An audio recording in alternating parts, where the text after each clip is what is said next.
Mrs. Pearson enters right, carrying a bottle of stout. Stout is a kind of beer, as I have already told you in the class, and a half-filled glass. Mrs. Pearson continues with her domineering behavior. Mrs. Pearson, Mrs. Fitzgerald in the body of Mrs. Pearson, finds both Cyril and Doris giggling when she enters with a bottle of stout and a half-filled glass.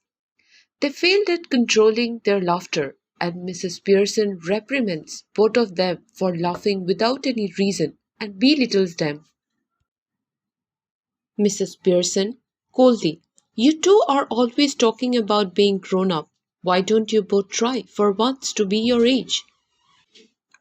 While moving towards a settee, that is a sofa, she talks about how both of them regard themselves as mature, and so Mrs. Pearson asks them to behave and be responsible like people of their age. She asks them to make her laugh as well by telling her what they were talking about. That is why she is telling, yes, if it is funny, go on, tell me, make me laugh, I could do with it. She is trying to tell, if it is funny, she could also like to laugh. Doris undermines Mrs. Pearson's ability to understand their jokes. Doris tells her mother, you know, you never understand our jokes, Mum. To which Mrs. Pearson replies in an equally mean tone, indicating how boring their jokes usually are. Seeing her mother talking in such a rude manner, Doris asked Mrs. Pearson if they had done something wrong. She's asking what have they done to deserve this.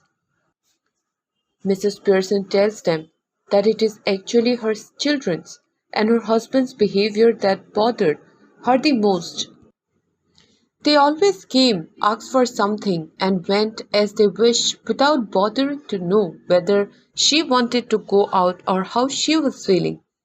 She always does her best to keep everybody happy, but all three of them were not bothered about her. There is no order in the way in which the children live in the house, so that is something need to be changed, and that is why she is behaving in that manner. Cyril, after hearing all this from his mother, is looking aggressively at his mother and replied, if she is not going to get him tea, he could find something to eat by himself. Mrs. Pearson immediately, without being apologetic, told him to help himself and told him to do whatever he likes while sipping her beer. Now, as we all know that if it was Mrs. Pearson, the actual Mrs. Pearson, she would have done everything to keep the family happy. But now it is not Mrs. Pearson. It is actually Mrs. Fitzgerald. So that is why she is behaving very harshly with them so that they understand their own responsibility. So while going to the kitchen, Cheryl attempts to make Pearson realize that what she has been doing is not proper and make her feel obligated to prepare for him everything as he had been working all day. Cheryl, turning on his way to the kitchen, told his mother, mind you, I think it's a bit thick. I have been working all day. It is a bit thick means a little annoying or unfair. That is why Cheryl attempts to make Mrs. Pearson realize that what she has been doing is not good. Doris also agrees with Cheryl. Both the children are trying to complain their mother that she is not taking care of them properly. Mrs. Pearson remarks that while the three of them do a job of 8 hours a day with 2 days off at the weekend, she goes on working 7 days round the clock without any day off. They both argue that Mrs. Pearson's 8-hour work is nowhere compared to their 8 hours work in the office. Mrs. Pearson calmly, it was, now it isn't. 44 week for all now. Just watch it at the weekend when I have my 2 days off. So, Mrs. Pearson, without losing her cool, she warns them that everything is going to change from now. She will also only work for 40 hours a week, just like all of them.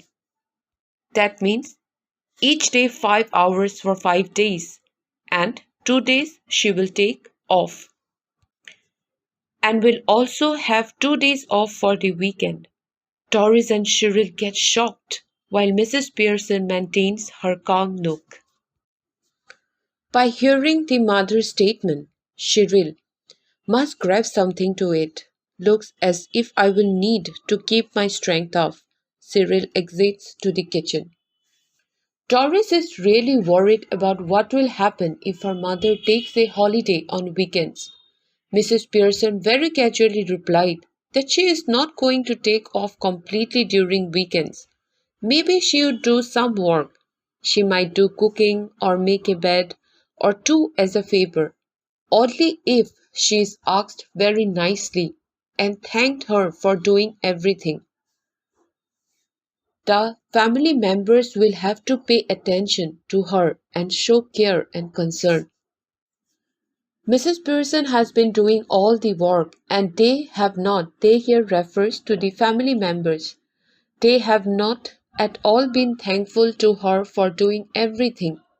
She warns Doris that if any of her family members who work only for 8 hours a day and keep blabbering about it and expect her to do all their work even on Saturday and Sunday, then they are going to be let down this time and will be in great disappointment. So if they wanted her to do something for them, they must request to her in a very polite manner. Otherwise, she might not do anything for them and work only 40 hours a week like they do. She might go out for weekends. Doris, aghast, go off for the weekend? Doris is shocked and couldn't believe that her mother would go out and enjoy herself in the weekend. Mrs. Pearson says firmly that she too deserves to take a break as she has been doing all the work continuously. And there is no one who is better than her who needs a change. Doris is confused as to where she would go and with whom.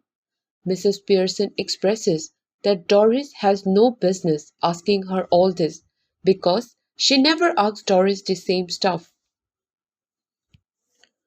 Doris tells her mother that what she does is not the same.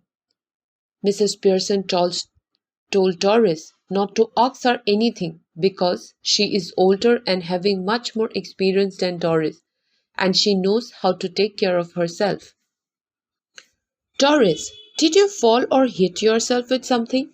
So Doris finally asks Mrs. Pearson if she hit herself and got a concussion or something.